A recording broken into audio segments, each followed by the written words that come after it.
Hello everyone. इस video में हम बात करेंगे बिहार नई शिक्षक भर्ती में जो जूनियर की शिक्षक भर्ती यानी 6 to 8 के लिए आ रही है। 52,000 प्लस वैकेंसी यानी 60 के आसपास रहेगी ये। इसमें हिंदी की जो वैकेंसी आएगी उसका सिलेबस हम यहाँ पे डिस्कस करेंगे।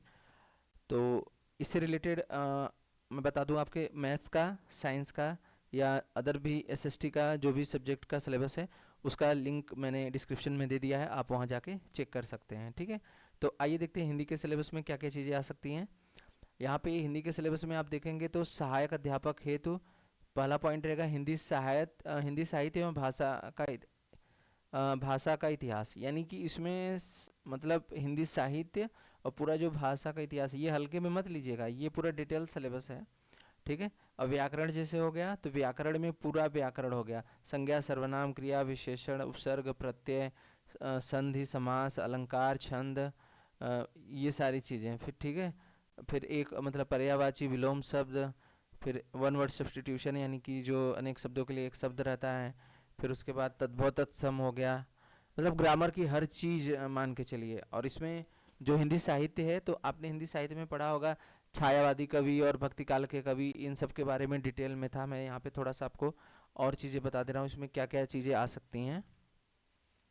जो पहला पार्ट है इसमें आप पढ़ सकते हैं हिंदी का विकास, हिंदी साहित्य काल का विभाजन, कृष्ण भक्ति कवि, भारतेंदु युग, द्विवेदी युग, जो आपका ये वाला पार्ट है जो हिंदी साहित्य का पार्ट है, इसमें ये सारा पॉइंट रहेगा। ठीक है, फिर उसके बाद द्विवेदी युग का बता दिया, राष्ट्रीय काव्यधारा के प्रमुख कवि, छायावादी युग, प्रगतिवादी युग, प्रयोगवादी युग, प्रमुख कवि और रचनाएं, विश्व हिंदी सम्मेलन, ज्ञानपीठ पुरस्कार, प्रमुख पत्र और पत्रिकाएं हो गया, प्रथम रचनाएं हो गया, प्रसिद्ध पंक्तियां उनके कवि, परीक्षोपयोगी महत्वपूर्ण, मतलब उससे रिलेटेड आप और भी चीज़ें जो हिंदी के बच रही हैं तो उसमें सभी मतलब इतिहास के बारे में ये सारे इसके अंदर आएंगे। ठीक है, इसका सिलेबस बहुत बड़ा है, आप इसको पूरा डिटेल में देखिएगा। ठीक है, अब व्याकरण का मैंने बता दिया। फिर अब पैराग्राफ से क्वेश्चन आ सकते हैं, पैराग्राफ दिया जाएगा, उससे क्वेश्चन दिया जाएगा। ठीक है, और फिर यहाँ पे है प्रमुख लेखकों और कवियों के सामान्य परिचय, उनकी रचनाएं।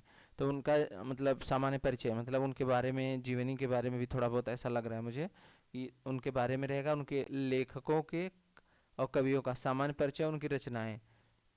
तो उन्होंने जो जो रचनाएं की हैं, जैसे कबीर हो गया, मीरा जी हो गई, फिर उसके बाद मीरा नहीं, सुभद्रा कुमारी चौहान जो थी, फिर ऐसे मतलब जितने भी कवि रामधारी सिंह दिनकर, जयशंकर प्रसाद, तो इन सब के बारे में, उनकी रचनाओं के बारे में, आपको जितने भी कवि हैं उनके बारे में अच्छे से आपको पता होना चाहिए। ठीक है, तो ये कवियों से रिलेटेड मैं एक वीडियो बनाऊंगा जिसमें सभी कवियों के बारे में अच्छे से मतलब जो बुकें इंपॉर्टेंट हैं उनको मैं करा दूंगा। ठीक है, तो ये थी हिंदी का सिलेबस था पूरा कंप्लीट।